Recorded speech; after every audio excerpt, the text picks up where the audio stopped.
So this topic is about multiplying complex numbers. Hopefully you've already gone through adding and subtracting. And you notice that to add and subtract complex numbers, it's just combining like terms. It's like adding, subtracting polynomials.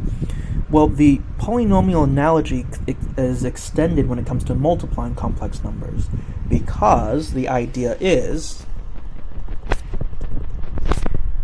if you can do stuff like, x plus 2 squared, or 3x minus 1 times x plus 4, you can multiply complex numbers.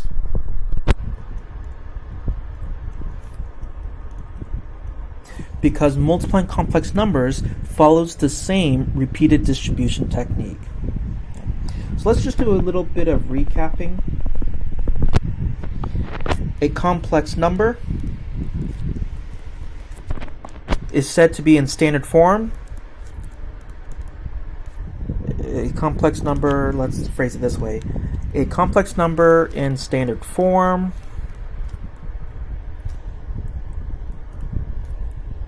may be written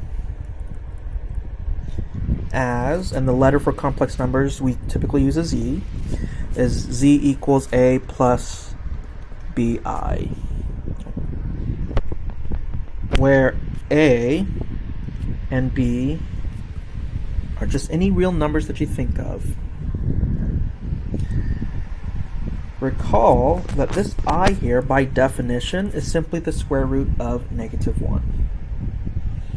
Because of this definition, when I square an I, I'm squaring a square root, which cancels out the square root, leaving behind a negative 1. So this is sort of important when it comes to multiplying, because typically, when we multiply complex numbers, we're going to produce I squares. But other than that, to multiply complex numbers is just to do regular repeated distribution. So let's do two quick examples here. Let's say I wanted to multiply 2 minus 3i by 1 plus 4i, right? This is two complex numbers multiplying. Well, you just do regular repeated distribution, or FOIL if you like. 2 times 1 is 2.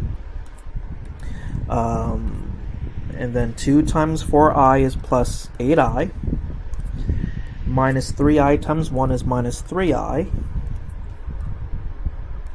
And minus 3i times 4i is negative 12i squared. Next, you combine like terms. I only have a pair of like terms right here. So 8i minus 3i is plus 5i. And we have to remember what I squared equals. I squared equals negative 1. So that gives us 2 plus 5i. Negative 12 times negative 1 is a positive 12. And then now we have like terms. We can combine the 2 with the 12 to equal 14. And there we have it. That is the product. So you see that the skills are 100% the same. The only thing that's different than from polynomials is instead of dealing with x's, we're dealing with i's. Do note that the instructions will say write it in standard form, and this is standard form. The real number comes first, and then the imaginary I comes second.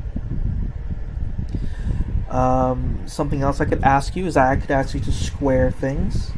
For example, 1 plus 2i squared. Please don't make the mistake of distributing this exponent. You can't distribute the exponents because of the binomial, because of the plus here. If that plus wasn't there, if we didn't have a plus or a minus, we could distribute. But instead, we have to use the definition. To square something means to multiply something by itself. So there we go. That's the only extra tidbit you need to remember. And then of course you just do regular repeated distribution. So that's a 1 plus 2i, and this is a plus 2i, and this is a plus 4i squared. 1 plus 4i plus 4, and of course the I squared is negative 1. So that's 1 plus 4i minus 4, which combines to negative 3 plus 4i. So, pretty simple, I hope. Oops, I forgot I also put dividing into this topic, so I gotta fix the title here. It's multiplying and dividing complex numbers. So multiplying is a piece of cake. It's just regular multiplying that you're familiar with. Dividing takes a little bit of extra thinking here. So to make this simple, I'm going to split this up into two categories. Dividing complex numbers. You have one of two cases. Case number one, you have a monomial in the denominator. Remember, the term monomial means one term. That means you don't have pluses and minuses. You just have one solid piece in the denominator. Denominator.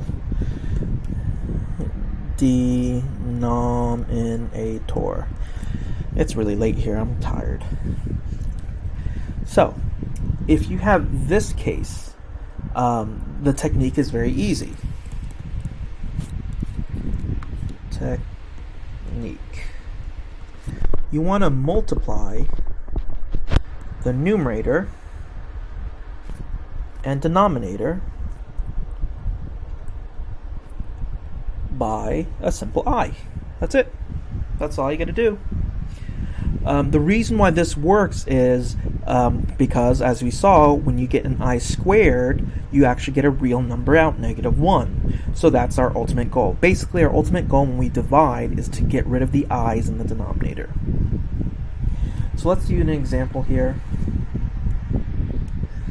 Let's say I ask you to divide -2 plus 8i divided by 5i. So it's a division problem, but notice how in the denominator we only have one solid piece of 5i. There's no pluses or minuses. So the technique here is very easy. I'm going to multiply top and bottom by a simple I. And then the rest is just distribution. So that gives me a -2i. That gives me a plus 8i squared. And the denominator gives me 5i squared. So then remember that the I squares are -1s. So it gives you -2i minus 8 over -5. Now technically that is an okay answer, but the instructions will say write it in standard form. Standard form has two components. Let me scroll up here. Standard form of a complex number needs to be two separate pieces, and the I part comes last.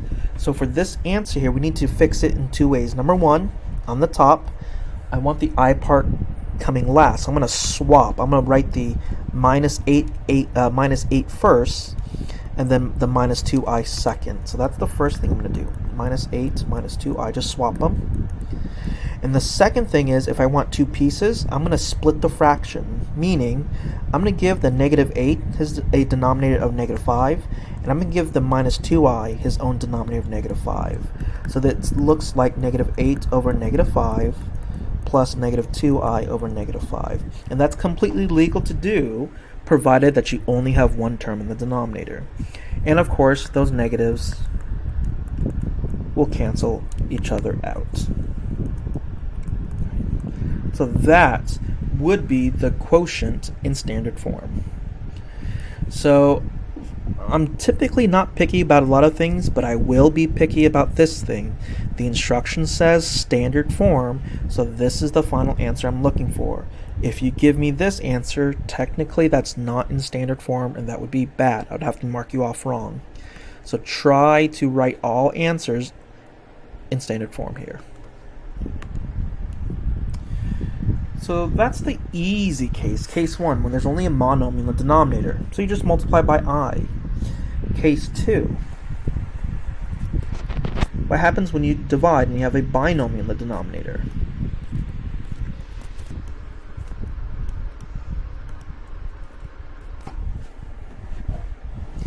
Before we get to this, I want to do a quick vocab lesson. In math, we have these things called conjugates. Okay. That's the vocab word.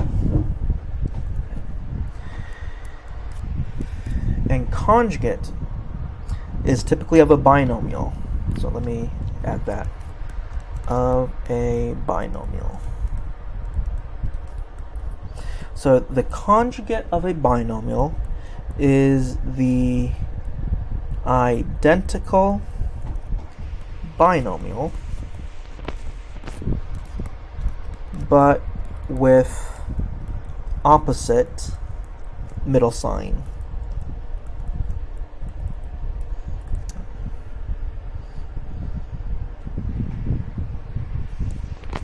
For example, if I make up a random binomial, 3 plus 2i,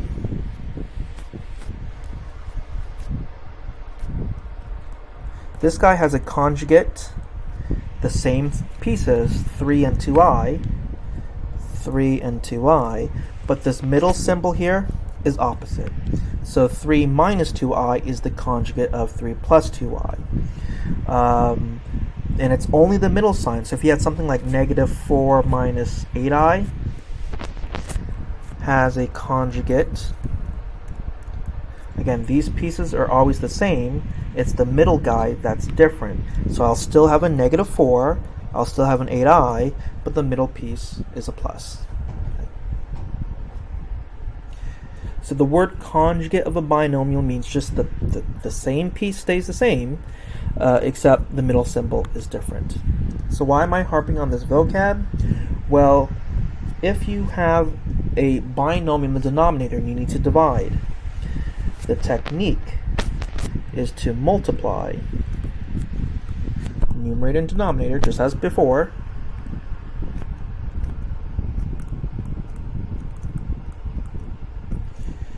by the conjugate of the denominator. That will ensure that all of the i's will cancel out in the bottom. Why? Why will this always work? Well, if you were to do regular polynomial multiplication, a minus b times a plus b, notice these guys are two conjugates. They are the same pieces, a and b, but notice how the middle symbols are opposites. Well, if you were to do the repeated distribution, the FOIL business, you're going to see that it will always equal the first term squared minus the second term squared. This is called the difference of two perfect squares pattern, and it's an important pattern to know in mathematics. So try to know this. It will save you a lot of headache. Now, it's not the end of the world if you don't know this, it just means a lot more work. So let's do an example, shall we? Let's say I wanted to divide 1 minus 2i by 3 minus, or let's do plus 5i. So the technique is to multiply everything by the conjugate of the denominator. So the conjugate of 3 plus 5i is 3 minus 5i. The same two pieces, except the middle symbol is different. And then it becomes two multiplication problems in one. So let's go ahead and distribute the top. That's a 3 minus 5i minus 2i plus 5i squared. And on the bottom, I could do the FOIL, I could do the distribution, but here's the cool trick. Because I know it is a conjugate, the product of two conjugates, all I need to do is the first guy squared minus the second guy squared. So 5i squared is 25i squared. So that's sort of a cool thing. I don't need to do FOIL. I can just square each piece separately and subtract. Now, if I've lost you, if you don't understand that, if you're confused, just go ahead and do the normal distribution. You should get the same result. And the rest is just simplifying. So in the numerator we have 3 minus 7i. Remember that I squared is a negative 1. So 5i squared is going to be a minus 5. Over 3 squared is 9. Now remember, I squared is a negative 1. So minus 25i squared will actually be a plus 25 because you're multiplying by a negative 1. And combining, that gives us negative 2 minus 7i over 34. Technically, that is a perfectly fine answer, but as before, the instruction will say write in standard form, so we need to split apart the fraction. So the negative 2 will get its own denominator of 34, and the minus 7 over 34 will be its own fraction. So that would be the answer I'm looking for. Do not leave it like this if it says standard form. Write it like that if it says standard form. So those will be the things that you'll be asked to do in this topic. Can you multiply complex numbers, which is just regular multiplication anyway? I'm confident you can do that. The tricky part will be the dividing. Just remember, there are two cases. If there's a monomial denominator, just multiply top and bottom by I. If there's a binomial denominator, just multiply top and bottom by the conjugate of the denominator. Good luck.